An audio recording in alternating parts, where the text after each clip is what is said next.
Hyvä. Westonkin on valmiina. Voitojuhlat on päättyneet. It's time to go. Ensimmäisenä Chris.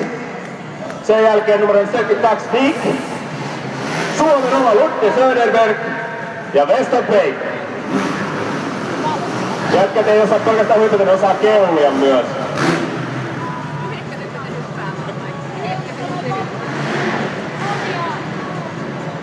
Ja sieltä tulee nyt siis, vaan katsotaan, että hyppyri on kunnossa, sitä ei mitenkään jatketa vielä. Katsotaan vaan, että hyppyri on niinku erinomaisen hyvä. Ja sit Nick katsoo, miten hyppyri toimii. Hyvin toimii.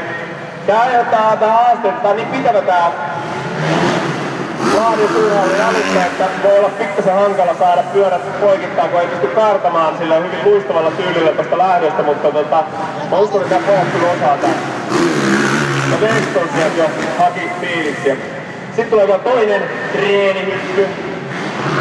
Eli tästäkään kannattaa katsoa, mutta ei alkaa kaivata mieleen, mitä tapahtuu. Eli Chris lähti vähän hakemaan eri suuntaan, toi oli yllättävä suunta, mutta jotkut osaa paremmin oikealle, jotkut vasemmalla. Sitten tulee niin, mutta tää on harjoitus, sitä ei lasketa vielä.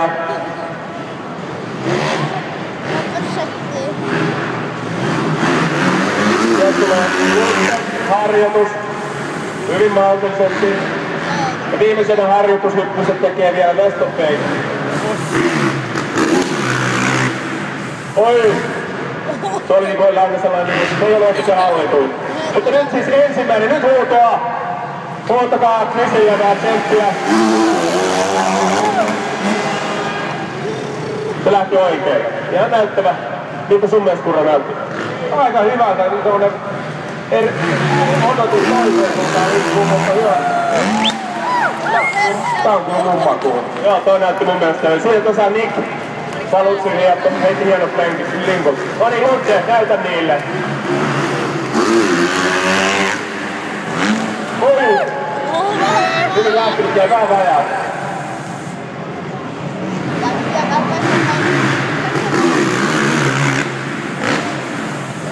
Westonit on aika hallittu rauhallinen.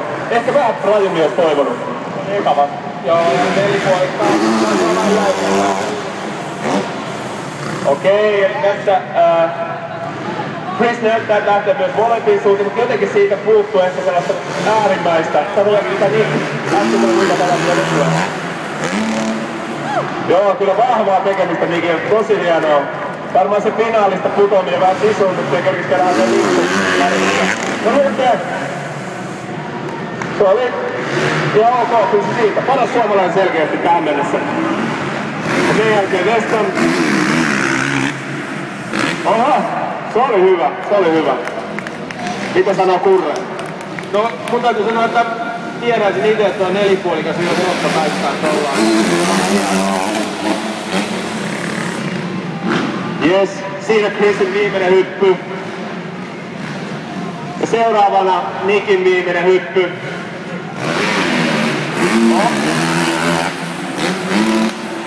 Kyllä on tyylikäs, kun sen osaa. Kyllä se aika helpolta näyttää.